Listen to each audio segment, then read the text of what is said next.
বন্ধুরা দেখো, আমার রান্না কিন্তু একদম হয়ে গেছে। অল্প মশলা দিয়ে রান্না করে নিলাম ঝটপট জালি কুমড়া। আর চাল কুমড়া বলো জালি বলো, যে যে নামে পরিচিত, আমরা চাল কুমড়া বলি। আর এটা কিন্তু খেতে ভীষণ লাগে, মজা লাগে, একদম কচি আর একদম টাটকাই ছিল, কিন্তু ফ্রিজে রাখার পরে একটু শুকিয়ে গেছে, তবে একদম কচি ছিল। আর দেখতে যেরকম লোভনীয় হয়েছে, খেতে কিন্তু দারুণ হয়েছে। তোমার দাদাভাই কিন্তু খেয়ে নিয়েছে, তারপরে কিন্তু ভয়েসটা দিচ্ছি। আর এভাবে রান্না করে একবার দেখতে পারো কেমন লাগে খেতে, তবে ফোড়ন দিয়ে রান্না করলে খুবই মজা হয়।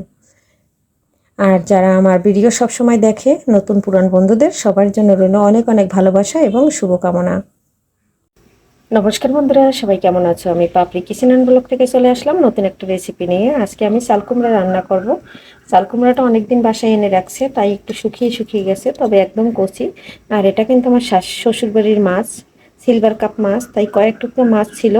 এই মাছটা দিয়েই আমি আজকে চাল কুমড়াটা রান্না করব। এখানে রুই মাছও আছে এবং সিলভার কাপ মাছ আছে।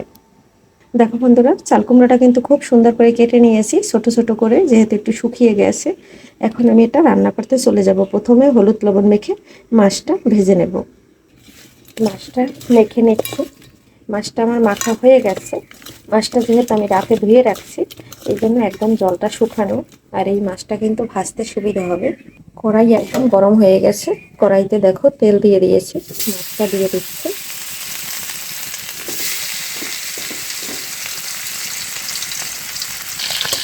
দেখো বন্ধুরা, মাছটা কিন্তু আমার ভাজা হয়ে গেছে। এখন আমি তুলে নেব। তুলে নিয়ে তারপরে কিন্তু আমি একবারে ফোড়ন দিয়ে চাল কুমড়োটা রান্না করে নেব।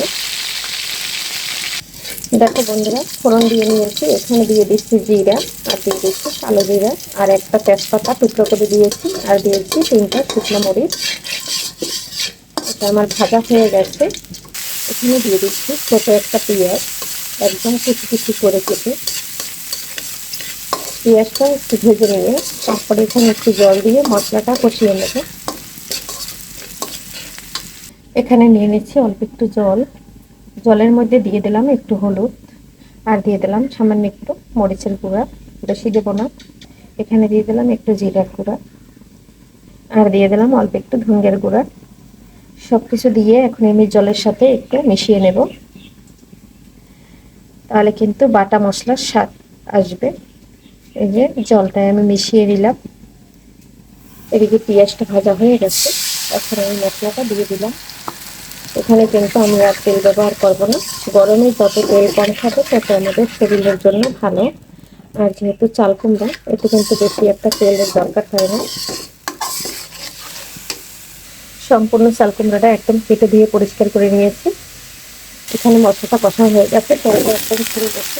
এখন আমি চাল কুমড়াটা দিয়ে নিচ্ছি, দিয়ে একটু নেড়ে চেড়ে কষিয়ে নিচ্ছি। এরপরে লবণটা দিয়ে দেবো। লবণটা দেই নাই। চাল কুমড়া রান্না করার সময় লবণটা একটু বুঝে দিতে হবে, বেশি হলে খেতে ভালো লাগবে না। লবণটা দিয়ে এখন সুন্দর করে নেড়ে চেড়ে মিশিয়ে নেবো। তারপরে ঢাকনা দিয়ে ঢেকে দেবো। 10 মিনিট ঢেকে সুন্দর করে কষিয়ে নেব। তারপরে দিয়ে দেবো গরম জল। গরম জল দিলে তরকারির স্বাদ দ্বিগুণ বেড়ে যায়। ঢাকনা দিয়ে ঢেকে দিলাম। দেখো বন্ধুরা, এদিকে কিন্তু আমি ঢাকনা দিয়ে ঢেকে দিয়েছি, অনেকটা জল বের হয়েছে। এখন একটু নেড়ে চেড়ে বন্ধুরা, এই যে দেখো এটা কিন্তু সিদ্ধ হয়ে গেছে, কারণ জালি রান্না করতে বেশি সময় লাগে না। এখন সামান্য পরিমাণে গরম জল দিয়ে দেবো। আর এটাকে একদম শুকনো শুকনো রান্না করবো, ঝোল রান্না করবো না।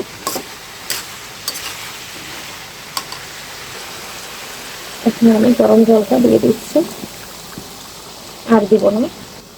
এখন ভেজে রাখা মাছগুলো দিয়ে ঢাকনা দিয়ে ঢেকে দেবো। ভেজে রাখা মাছগুলো দিয়ে দিচ্ছি। আর এখন কিন্তু আমি আবারও ঢাকনা দিয়ে ঢেকে রাখবো 10 মিনিট, তাহলে কিন্তু আমার রান্না একদম ডান হয়ে যাবে।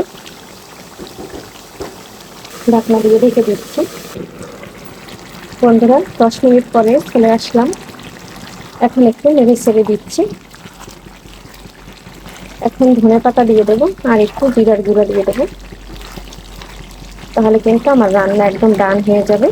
আর চাল কুমড়া কিন্তু বেশি জাল দিতে হয় না, তাহলে টক লাগে আর এর পুষ্টিগুণ কিন্তু চলে যায়। এখন দিয়ে দিলাম ধনেপাতা কুচি।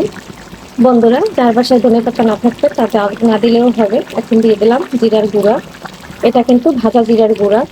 ভাজা জিরার গুঁড়োটা দিলে যে কোনো চাষের মাছ হোক বা যে কোনো মাছ রান্না করা হোক, মাছের থেকে যে একটা আষ্টে গন্ধ আসে সেটা কিন্তু আসে না বন্ধুরা।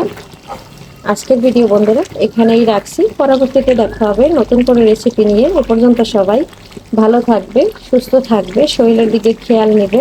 প্রচুর গরম, বেশি বেশি করে জল খাবে। আর এদিকে দেখো একদম হয়ে গেছে, চাল কুমড়াটা একদম সিদ্ধ হয়ে গেছে।